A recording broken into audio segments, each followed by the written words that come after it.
Bienvenidos a un nuevo capítulo del programa Más Conocimiento de Campus TV de la Universidad de Talca. La bioinformática utiliza técnicas computacionales para analizar datos biológicos, como por ejemplo la estructura de proteínas celulares. Para conocer más sobre esta materia, conversaremos con el profesor Mauricio Arenas de la Facultad de Ingeniería de nuestra universidad. Acompáñenos al programa Más Conocimiento. El profesor Mauricio Arenas es bioquímico de la Universidad de Santiago, es doctor en biotecnología de la Universidad Andrés Bello y profesor asistente de la Facultad de Ingeniería de la Universidad de Talca. Ha realizado investigaciones en el área de bioinformática estructural, diseño de enzimas, ha participado en más de 10 publicaciones, diversos proyectos de investigación, entre ellos 2 proyectos Fondesit.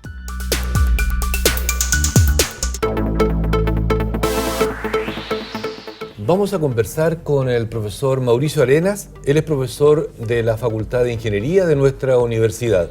Gracias, Mauricio, por aceptar nuestra invitación. Gracias, Iván, por invitarme. Tú estás en el ámbito de la bioinformática, ¿ya? Dentro de la Facultad de Ingeniería, en un centro de bioinformática. Y creo que para que nuestros telespectadores entiendan de lo que vamos a conversar luego, pasa a ser necesario definir, decir los aspectos más generales de lo que es, a qué se refiere la bioinformática. La bioinformática es una disciplina relativamente nueva. A partir del año 2000 apareció con todo lo que fue el proyecto Genoma Humano, este gran proyecto que trataba de descifrar cuáles eran nuestros más profundos secretos, cuál era nuestro manual de instrucciones, que son los genes. La bioinformática entonces nació ahí como una necesidad de tener un profesional que supiera de biología y computación. Una mezcla ahí. Una mezcla, claro, porque el problema que hubo con eso es que una vez que se gastaron millones y millones de dólares para hacer ese proyecto, empezaron a obtener los resultados y se dieron cuenta, ¿qué hacemos con estos resultados? Porque la apuesta era, no, vamos a descifrar el proyecto, el genoma humano, y vamos a resolver todos los problemas de la salud del hombre. Y se dieron cuenta que no era así. No. Y era muy difícil de analizarlo por la cantidad de información.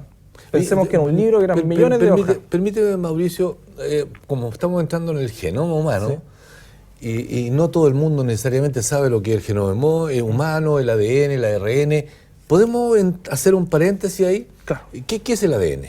El ADN es una molécula que tenemos al interior de nuestras células que almacena la información. Es nuestro manual de instrucciones de cada uno de los seres vivos. ¿Y dónde está el ADN? En el núcleo de las células. ¿De todas las células? La mayoría de las células. Hay muy pocas que no tienen. Los glóbulos rojos, por ejemplo, maduros no tienen núcleo, pero la mayoría tiene. Y esa es la información que dice quién vas a ser tú, de qué color vas a tener los ojos, de qué color vas a ser tu pelo, tu estatura. Toda esa información está ahí. Entonces es nuestro manual de instrucciones. Y también está asociado a enfermedades, pues enfermedades genéticas que son producto de una alteración en los genes, algo falló. Y esa falla, si uno puede descubrir la falla, puede tratar de encontrar una solución. Y eso es lo que hace el análisis genómico, que es lo que el boom ahora de la parte bioinformática está en el análisis genómico. Entender cuál es nuestro manual de instrucciones para poder entender por qué estamos fallando cuando tenemos alguna enfermedad y cómo solucionar el problema. Entonces la bioinformática ayuda a hacer ese análisis. La bioinformática contribuye tomando herramientas de la computación, la estadística, la informática, para analizar datos biológicos y tratar de solucionar algún problema. Doctor Arenas, de vez en cuando te diré doctor Arenas, de cuando Mauricio, todo relajado, ¿ok? Sí. En el genoma, todo lo que está allí escrito, ¿ya? Y que tal vez podríamos explicar brevemente cómo está escrito, entre comillas escrito, todo eso que está allí se traduce en una proteína determinada, ¿o no todo? No todo, el proceso es bastante complejo, sobre todo en nosotros, los organismos ya superiores, ¿cierto? Eucariontes, es más complejo que en organismos más simples como las bacterias. Tenemos nosotros del 100% de nuestro genoma, solo el 5% se produce en proteínas. ¿Solo el 5%? Sí, solo el 5%. El resto es información que está, o información que no se conoce muy bien para qué sirve. Se tienen ideas de que sirven en procesos regulatorios, pero no se sabe muy bien todavía.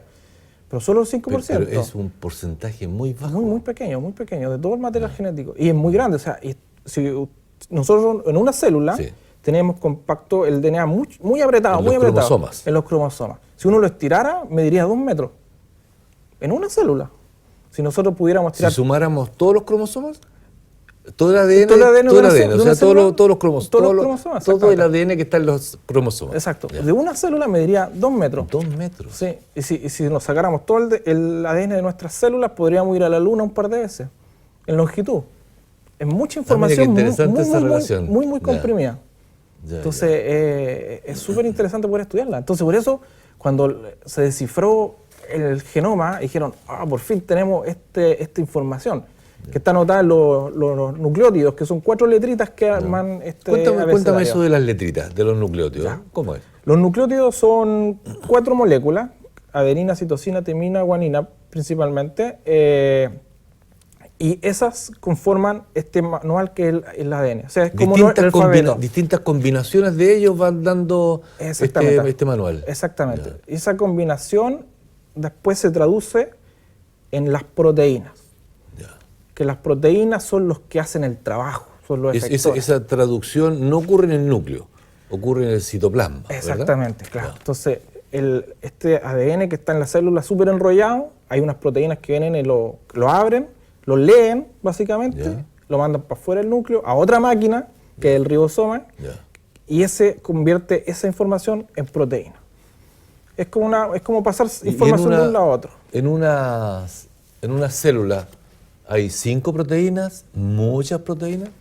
Muchísimas proteínas. No todas están funcionando al mismo tiempo. Hay algunas que están todo el rato funcionando, que son las que son necesarias para el funcionamiento normal, pero hay otras que se activan en ocasiones. Ya. Cuando yo me asusto, por ejemplo, me salió un perro y me ladró, ahí yo produzco adrenalina, ¿cierto? Y esa hay una serie de proteínas, moléculas que se activan en un momento en particular para yo correr más rápido, para poder rascar del perro. Entonces, esas se producen justo en un momento en particular. Pero hay otras que están siempre ahí. Que están así a nivel basal funcionando. Exactamente. Ya, interesante. Y esa es la parte que a nosotros nos interesa, las proteínas. Oye, a propósito del ADN, bueno, ahí en ciertos momentos del ámbito de la biología, de la medicina, se hacen ciertos descubrimientos fundamentales que son hitos. En el ADN hay un hito, ¿verdad? Hay un premio Nobel allí de Watson y Crick para que... Bueno, con alguna polémica, sí. ¿Ya? Pero hay premios Nobel ahí, ¿verdad? Sí, bueno, el área esta de estudio en general es muy importante para la medicina, para el avance del conocimiento, de la ciencia en general. Si nosotros vemos el estudio de todo lo que es relacionado al estudio de las moléculas, hay más de 30 premios Nobel asociados. Mira, interesante. Sí. Y justamente ayer tuvimos de aniversario con el descubrimiento de la estructura del DNA. Ah, sí. Mira, sí, fue 25 de abril cuando del 63, si no me equivoco, cuando apareció el famoso paper de Watson y Crick, donde explicaban cómo era la estructura del DNA. Mira qué interesante coincidencia a propósito de la temática que estamos revisando hoy día. Dentro de la bioinformática, particularmente tú trabajas en el ámbito de la bioinformática estructural. ¿Por qué este apellido de estructural? Claro, es una rama de la bioinformática en general. Está enfocada en estudiar las proteínas y la forma tridimensional de las proteínas y de las macromoléculas. ¿Y cómo puedes estudiar esa tridimensionalidad? ¿El computador te lo permite? Claro, estudiarlo es muy difícil porque de por sí todas las moléculas que tenemos en las células son muy pequeñitas, no las podemos ver a simple vista y se requieren una instrumentación importante para poder estudiarlas. Y lo que hacemos nosotros con la bioinformática estructural es tratar de llevar esa información al computador porque es más fácil de analizar. ¿Ya? Es una herramienta que casi todos tenemos acceso y permite entonces dar mayor facilidad al análisis de estos datos. Pero eso requiere una cosa del computador, pero requiere algún software especial, me imagino. Claro, por supuesto. Se requieren software científicos específicos de análisis de esta información. Entonces lo que nosotros tomamos es esa información tridimensional, como la tenemos todos. O sea, a veces uno no se da cuenta, pero uno es un ser tridimensional que ocupa un espacio, un volumen, con cualquier objeto. Y las proteínas también, a pesar que son muy pequeñites, también tienen un espacio. Se miden, nosotros nos medimos en centímetros, metros, y ellas se miden en una unidad más pequeñita que se llama Armstrong o nanómetro, pero es lo mismo, tienen forma también. Y esa forma es súper importante para su función. Es como una silla. La silla funciona porque tiene una forma, una base donde uno se sienta y presta esa función. Las proteínas también tienen su forma específica. Ya.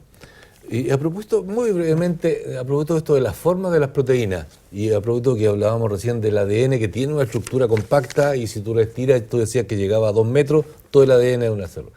La proteína también está formada por pequeñas unidades, ¿verdad? Claro. ¿Puedes mencionar brevemente cómo es la estructura de una proteína? Uno tiene que imaginarse la proteína como que fuera una pieza de Lego, ¿ya? Donde las componentes son los aminoácidos, que son los bloques de Lego. Ya. En este caso tenemos 20 bloques distintos de este Lego. Ya. Y la combinación en diferentes cantidades, diferentes proporciones, diferente distribución, va a hacer que tengamos cientos de miles de proteínas distintas. Nosotros tenemos alrededor de 20.000 genes, entonces cada gen debería generar una proteína. Entonces podríamos tener alrededor de 20.000 proteínas nosotros, ¿ya? Distintas. Y cada una de esas tiene una función específica. Y, o sea, esa combinación de 4 nucleótidos te da lugar a combinación para llegar a tener 20, ¿cuántos aminoácidos dijiste? Son 20 esenciales. 20 esenciales. Sí. Y la combinación de esos 20 esenciales te da una combinación de muchísimas proteínas. Exactamente, exactamente. Y esto fue a propósito de la evolución, fue surgiendo a través de los millones de años para llegar a tener algo de este tipo, ¿no? Claro. En una evolución de animales evolucionados como somos los humanos. Claro, la evolución es la que permite todo esto. Ha forzado, digamos, que lleguemos a lo que somos ahora, un organismo perfecto de cierta manera, por decirlo. Si no, no estaríamos acá. Mauricio, a propósito, en algún momento mencionaste a propósito del DNA y cómo este ADN se transcribe para después traducirse en una proteína. En esa transcripción participan algunos llamados factores de transcripción. ¿Podrías abordar un poquito eso? Ya, dentro de todo el proceso de pasar de ADN a proteína, hay una serie de procesos biológicos. Ya. Y entre medio hay diferentes moléculas que participan. Una de esas son los factores de transcripción, que son proteínas. Son proteínas que lo que hacen simplemente es controlar quién se transforma en proteína y quién no, en qué momento. Es como un policía, por decirlo de alguna manera, que regula... Va controlando. Va controlando. Ya, te toca a ti, tú prodúcete, tú no, etc. Es un policía que controla. Ese es un factor de transcripción, que también es una proteína. Ah, qué interesante. Mauricio, vamos a hacer una breve pausa y luego vamos a seguir conversando con este tema tan apasionante del ADN, los factores de transcripción, la formación de proteínas, de enzimas y que pueden tener ciertas aplicaciones, como ya abordaremos ese tema. Estimados telespectadores, espérenos un minuto.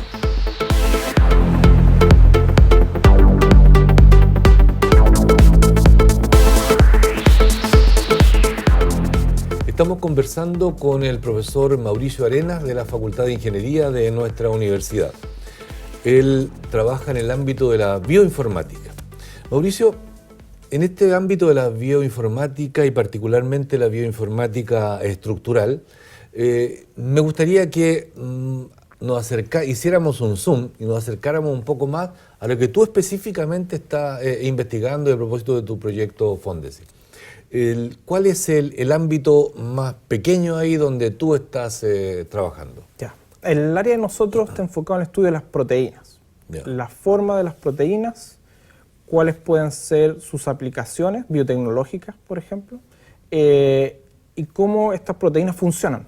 ¿Qué es lo que hace que una proteína tenga una actividad, tenga un objetivo?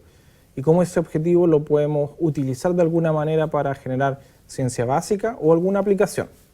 Eso es interesante, pensando en nuestros telespectadores, que la ciencia, los análisis científicos, las investigaciones científicas en el ámbito de las ciencias biológicas en términos muy genéricos, o ciencias químicas, o bioquímicas, particularmente en este caso, ¿verdad? Tienen como dos grandes objetivos, si me permite decirlo. Por una parte es el aumentar el conocimiento, y que puede o no servir en algún momento del futuro. Y otro es un poco más aplicado, es decir, ¿sabes? Estoy estudiando esto porque pienso que puede tener tal o cual aplicación, ¿verdad? Sí. Y en ese ámbito tú me comentabas que estudias algunas particulares enzimas con algunos particulares factores de transcripción a propósito de lo que nombramos asociados al ADN y con una aplicación de tipo biotecnológica. Sí.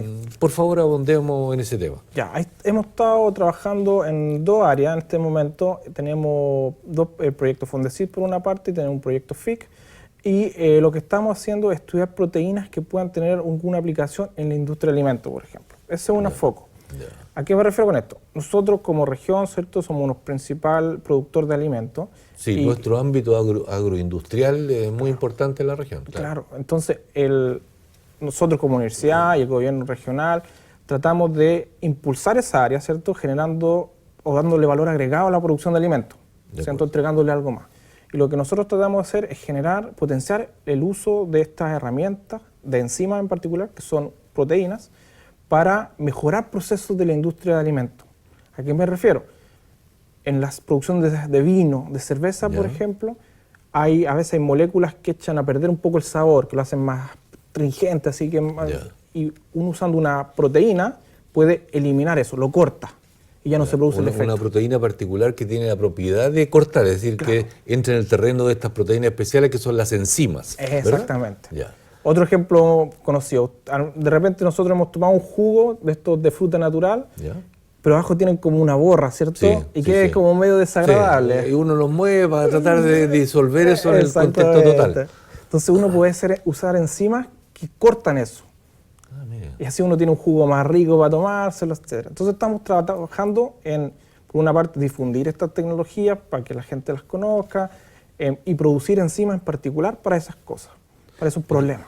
Un par de preguntas. Por una parte, ¿cómo influyen allí los factores de transcripción de los que tú trabajas? Y cómo estas proteínas enzimas que trabajas en el computador las llevas al laboratorio y finalmente a la industria. ¿Qué posibilidades reales existen en que eso que está analizando en el computador, con software especiales, efectivamente esto, si lo llevo al laboratorio en una proteína real ahora, va a funcionar? Para primero preguntar, los factores de transcripción son responsables de regular la producción de estos genes, como dijimos, como un policía.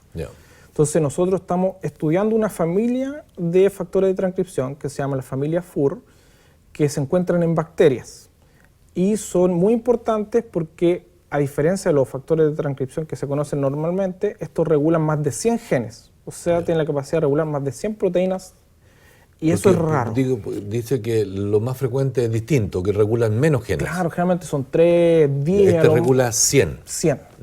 Entonces es muy importante. Y la otra gracia que tiene es que es exclusivo de bacterias, ¿ya?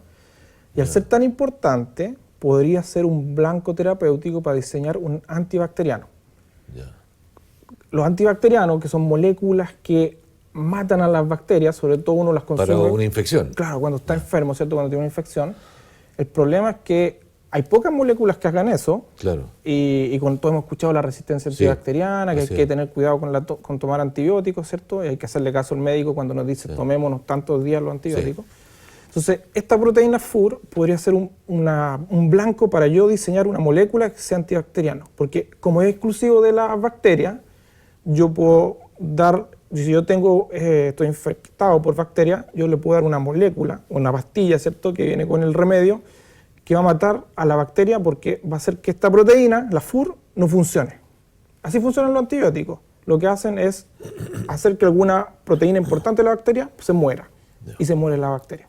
Entonces, nuestra proteína FUR puede ser un blanco terapéutico como para generar antibióticos. O sea, que se pueda generar un antibiótico, una molécula que pueda actuar sobre el FUR y hacer lo que corresponda allí. Exactamente. Y vamos a la otra parte. ¿Cómo eso que estás estudiando en el computador se puede finalmente llevar, voy a decir, sobre mesón en un laboratorio y que esa ahora proteína o enzima real haga lo que tú viste que podía hacer en el computador? Claro. Esa es la parte más difícil. Me imagino. Porque nosotros en el computador estudiamos con bioinformática, usamos análisis de datos para identificar... Permíteme, porque yo alguna vez te he visto en el laboratorio, alguna colega tuyo, y en tridimensional, que son imágenes muy bonitas, debo decirlo, y ustedes ponen las condiciones, le dicen con tal porcentaje de agua, en tal pH, con tal concentración de calcio, y hacen como que eso sea lo más real posible. Sí. Pero otra cosa es con guitarra, como dice el dicho. ¿Y cómo funciona eso? Esa parte es difícil porque justamente hacemos la simulación en el computador, se ve todo bonito, uno simula la proteína como que estuviera dentro de las células y evalúa diferentes condiciones. Claro. Después nosotros eso lo traducimos en información que la sintetizamos en el laboratorio. O sea, nuestro diseño que está en el computador lo producimos en un gen sintético, eso lo introducimos a una bacteria, que es nuestro sistema de expresión, y producimos las proteínas que nos interesan. Es como un reactor, un bioreactor, así como cuando uno usa para hacer pan la levadura, ¿cierto? Que produce un efecto que hace que el pan se infle. Nosotros usamos también levaduras o bacterias para producir las proteínas que nos interesan. Utilizan la maquinaria de la bacteria para hacer realidad lo que tú viste en el computador. Exactamente. Entonces nosotros... ¿Y cómo han ido esos resultados? ¿Cómo va ese avance? Ese avance es más lento. Más lento de lo que se quisiera. Claro, porque no siempre lo que uno dice en el computador funciona en el laboratorio. Las condiciones son complejas, son tecnologías difíciles de implementar y a veces las condiciones ideales del computador no son las mismas que el laboratorio porque nos controla todo uno en el laboratorio. Eso, te iba a mencionar eso. O sea, en el computador tú controlas, pueden ser 10, 20 condiciones, pero la complejidad de un organismo, a pesar de ser muy pequeño, es bastante mayor. Claro. ¿Verdad? Claro. Sí. Entonces, esa parte hace que no siempre sea exitoso el primer intento. Entonces, uno tiene que volver a formular. Entonces, uno prueba en el laboratorio y dice, no me funcionó. No tiene la proteína, la actividad que yo quería. Claro. Hay que volver para atrás, al diseño. Volvemos al computador. ¿Qué podría estar fallando? Volvamos a diseñar y volvemos al laboratorio. O sea, prueba, error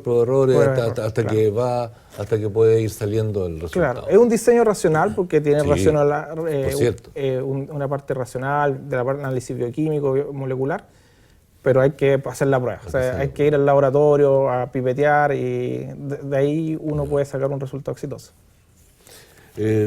Voy a sacarte un poco del proyecto. Espero que a los telespectadores le esté entendiendo el fenómeno, que es complejo, por cierto, pero lo has tratado de mostrar en forma simple.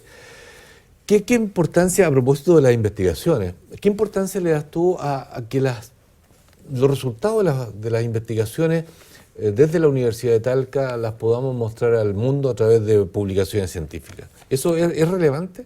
Sin duda es muy relevante. Es muy relevante porque la información científica se debe difundir, se tiene que compartir. Es un bien para la humanidad y los demás científicos tienen que tener acceso a esa información. Las publicaciones científicas, que son revistas donde uno escribe técnicamente nuestros resultados, tienen que transmitirse. Eso es fundamental tener esa herramienta. Y Mauricio, y para ir favoreciendo las investigaciones, ir creciendo en cantidad y calidad, ¿cuánta importancia tienen las relaciones con otros investigadores del mundo? Es clave, porque en un mundo en que los recursos son finitos, o sea, no podemos pensar que todas las universidades del mundo van a tener todos los equipamientos del mundo, porque aparte es muy caro, en un área que es muy compleja, entonces los equipamientos son complejos de adquirir, son caros. Entonces, tener una red de apoyo es súper importante para poder generar esta investigación de calidad y de alto impacto. Es muy importante tener buenos partners, buenos socios extranjeros y nacionales también, con los quienes generar redes de acompañamiento y para poder hacer trabajo colaborativo. Bien. Gracias, Mauricio. Estamos llegando al final de nuestra conversación. Te agradecemos a nombre de Campus TV el hecho que hayas aceptado estar con nosotros acá. Muchas gracias a ti, Iván, y el programa por invitarme. Un honor poder participar. Estimados telespectadores, hemos estado conversando con el profesor Arenas sobre el genoma, sobre el ADN, factores de transcripción, elementos complejos, pero que al estudiarlos en el laboratorio pueden tener aplicaciones muy relevantes. Por ejemplo, en la generación de nuevos antibióticos y en la mejora de procesos agroalimentarios en esta industria. Gracias por acompañarnos y hasta una próxima oportunidad.